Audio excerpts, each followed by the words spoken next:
Morning everyone. आप सभी लोगों को हैप्पी नवरात्रि। और आप सब कैसे हैं? और उम्मीद करती हूँ आप सब भी बहुत अच्छे होंगे और बहुत ही अच्छी तरह अपने घर पर नवरात्रि मना रहे होंगे। और आज मेरा ब्लॉग कई दिनों के बाद आ रहा है, या मतलब जन्माष्टमी के बाद मैंने अब डाला है।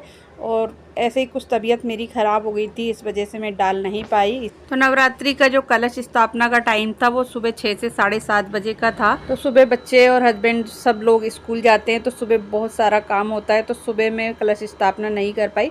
इसलिए मैं जब दूसरा मुहूर्त आएगा उसमें कलश स्थापना करूँगी। कृष्णा और गौतम जी जब स्कूल चले गए थे उसके बाद मैंने पूरे घर की करीब बढ़िया से क्लीनिंग मैंने और गुनगुन ने, क्योंकि गुनगुन भी आज घर पर ही है और गुनगुन ने भी आज नवरात्रि का पहली बार फास्ट रखा है। तो फिर बाद मैंने उसे कॉलेज नहीं जाने दिया, तो बस उसने और मैंने दोनों ने मिलके पूरे घर की पहले सफाई करी। फिर मैं पहले नहाई। नहाने के बाद मैंने सारा जो सामान है ना वो पूरा इकट्ठा करके, मैंने वैसे रात को ही रख दिया था लेकिन सुबह सारा बाहर निकाला, क्योंकि क्या क्या चीज़ की ज़रूरत पड़ती है बच्चों को नहीं पता होता। तो वो अभी नहा रही है, तो मैंने कि चलिए मैं जब तक सारा सामान इकट्ठा कर लेती हूँ कि क्या क्या चीज़ हमें कलश स्थापना में चाहिए और पूजा के लिए। तो वो सारी चीज़ें मैंने निकाल कर एक जगह रख ली हैं। और इसमें काफ़ी चीज़ें चाहिए होती हैं, आप कैसे करते हैं ये मुझे नहीं पता, लेकिन मैंने जो करती हूँ वो मैं आपके साथ शेयर करूँगी कि कैसे करती हूँ। और मैं बिल्कुल साधारण तरीके से करती हूँ, क्योंकि ज़्यादा तामझाम मुझे आता नहीं है। और मैं बस, कहते हैं कि जब भगवान की पूजा करो तो श्रद्धा उसमें पूरी होनी चाहिए। तो बस अगर थोड़ी बहुत चीज़ की कमी भी हो तो उसमें घबराने की कोई ज़रूरत नहीं है, क्योंकि हम भगवान हमेशा श्रद्धा के भूखे होते हैं। उन्हें मिठाई पकवान किसी चीज़ की ज़रूरत नहीं है। अगर आप श्रद्धा से उनको एक पत्ता भी चढ़ा दो तो बस वो भी उसको भी वो बहुत ही मन से स्वीकार कर लेते हैं। और हम बस श्रद्धा के साथ ही सारी पूजा करते हैं। तो बस मैंने सारा सामान निकाल के रख दिया है। उसके बाद मैंने यहाँ पर जहाँ पर मैं कलश की स्थापना करूँगी उस सारी जगह को अच्छी तरह से मैंने डेकोरेट कर रही हूँ यहाँ पर। और बढ़िया से मैंने पूरा मंदिर सजा लिया है अपना।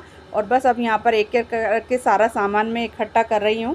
और ये है धूप, तो इसमें सारा सामग्री मैंने मिलाकर पहले से ही पीस कर रख ली थी। बस इसमें घी नहीं मिलाया था, क्योंकि घी मिलाने से एक स्मेल सी हो जाती है सामग्री में, तो इसलिए घी मैं जब मिलाती हूँ जब हवन के लिए हमें तैयारी करनी होती है। तो यहाँ पर मैंने एक कटोरी के अंदर निकाल लिए 7-8 दिन के लिए जितनी भी लगेगी, तो इकट्ठी में घी मिला लिया है। छोटी सी प्लेट में मैंने सतिया बना लिया है। और ये कलरफुल चावल हैं और ये मैंने घर पर ही कलर करा है। और उसके ऊपर मैं जोत जलाऊंगी, तो इसलिए उसको अच्छी तरह से डेकोरेट कर दिया है। और बस पहले थोड़ा सा गंगा जल डाला, लोटे को पूरा हम जल से भर लेंगे। और इसके अंदर कई प्रकार की चीज़ें डालनी होती है जब हम कलश की स्थापना करते हैं। तो उसमें मूंग दाल है, चावल है, इलायची, लौंग, हल्दी की गांठ, 1 रुपया, चाहे तो आप चांदी का रुपया भी उसमें डाल सकते हैं। और बस उसके बाद इसके अंदर आम के पत्ते या अशोक के पत्ते जो आपके पास अवेलेबल हो वही चीज़ आप इसमें लगा सकते हैं। और लगाने के बाद इसके ऊपर हम नारियल रखेंगे पानी वाला, और उस नारियल को ऊपर हम मोली बांधेंगे, या हो सके तो आप पतली चुन्नी भी बांध सकते, या कोई लाल कपड़ा या पीला कपड़ा भी बांध सकते हैं। तो नीचे थोड़े से मैंने चावल डाल दिए, क्योंकि कभी भी कलश को खाली नहीं रखते हैं, उसके ऊपर चावल डालकर ही रखते हैं। तो यहाँ पर मैंने सारी चीज़ें निकाल ली हैं और अब मैं कर रही हूँ कलश की स्थापना।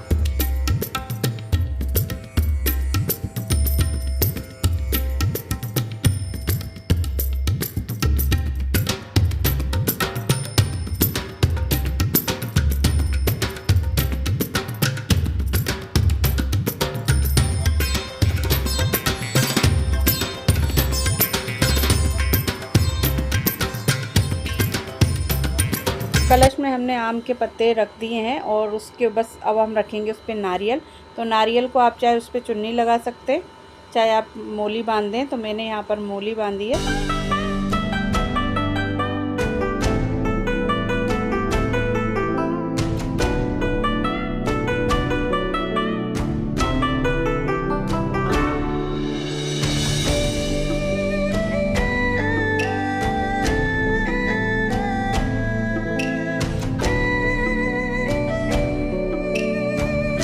ये वाली तस्वीर है ना, मैं जब शादी होके आई थी तब लेकर आई थी। तो उसके जब से ही मेरे पास यही माता की तस्वीर है और मैं इसी की पूजा करती हूँ। सारी तैयारी हो गई है, गुनगुन भी नहाकर आ गई है। तो सबसे पहले मैंने दिया जला दिया है। अब करूँगी पहले जोत और उसके बाद होगी आरती। तो अब पहले आराम से बैठ के हम दोनों माँ बेटी करेंगे पूजा, क्योंकि व्रत करें और पूजा ना करें तो फिर वो अच्छा ही नहीं लगता। और जब तक हमारे मन से हम पूजा ना करें ना, अंदर से खुशी नहीं मिलती है। तो चलिए अब पहले मैं पूजा कर लेती हूँ और फिर आपसे करूँगी बातें बात।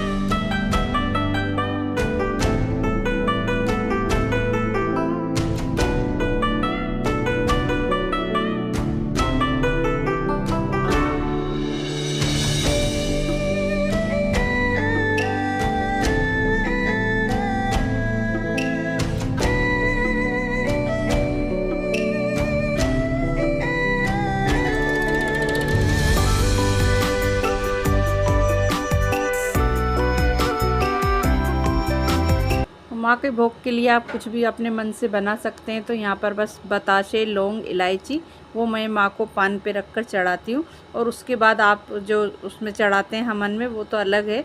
तो ये यहाँ पर मैंने चढ़ा दिया, साथ में उसमें थोड़े से बादाम भी रख दिए और काजू मैं निकालना भूल गई तो मुझे ध्यान नहीं रही, तो वो मैं बाद में रखूँगी पूजा करने के बाद। और साथ में ही यहाँ पर फल भी रखने, और फल की थाल अंदर ही रखी रह गई, फिर मैं उठी नहीं। अब मैं जब उठूँगी तब यहाँ पर फल लाकर भी मैं रखूँगी। तो यहाँ पर देखिए गुलाब की पत्तियों से मैंने सारी जोत के चारों तरफ, दिए के चारों तरफ फूल लगा दिए हैं। और फूल मुझे बहुत ही अच्छे लगते हैं, आपको पता ही है। तो मैंने चारों तरफ गुलाब के, और ये माता का श्रृंगार है जो मैं लेकर आई थी, तो ये भी माता रानी को मैंने चढ़ा दिया है। श्रृंगार को आप पूजा जब पूरे हमारे नवरात्रि हो जाते हैं उसके बाद आप खुद भी यूज कर सकते हैं, या आप अपनी सासू माँ या जिठानी को भी दे सकते हैं, या और किसी को भी आप मानते हैं तो उनको भी दे सकते हैं।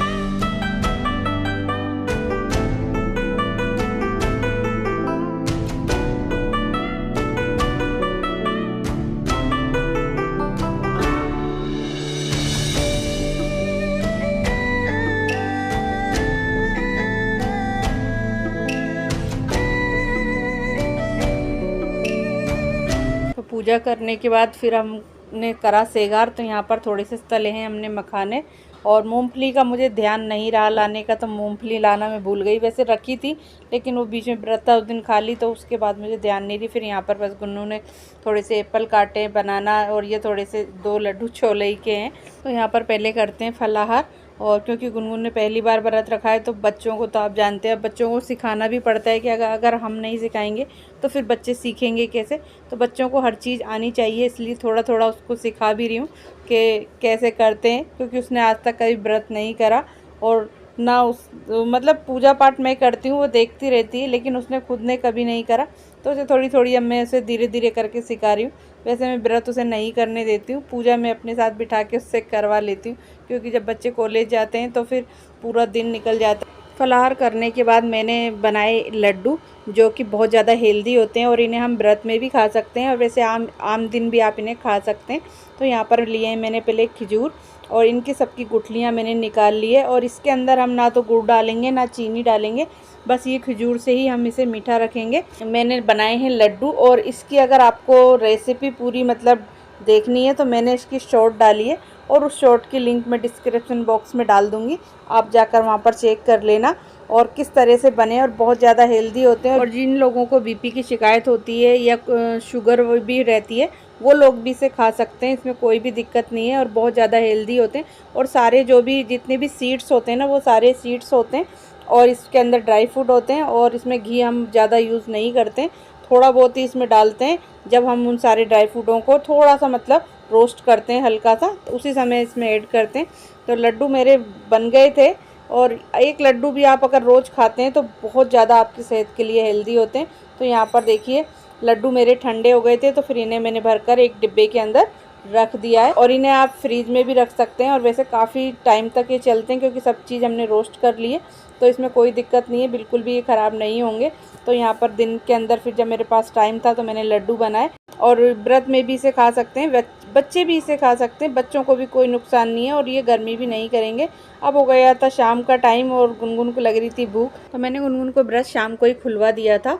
तो फिर मैंने 5 बजे इसे तैयारी कर ली थी खाने की। मैंने कि इसको भूख लग रही है तो खा लेगी, क्योंकि उसने पहली बार व्रत कराया, और जो पहली बार करते हैं तो भूख लगी जाती है। तो फिर इसको शाम को ही मैंने व्रत खुलवा दिया था। इस वीडियो को करती हूँ गाइज यहीं पर एंड, और मिलती हूँ आपसे जल्दी एक नेक्स्ट व्लॉग के साथ। आई होप आपको आज की वीडियो अच्छी लगी होगी। वीडियो अच्छी लगी तो वीडियो को लाइक करिएगा, चैनल पर पहली बार आए तो चैनल को सब्सक्राइब कर देना। Thanks for watching, take care and bye bye.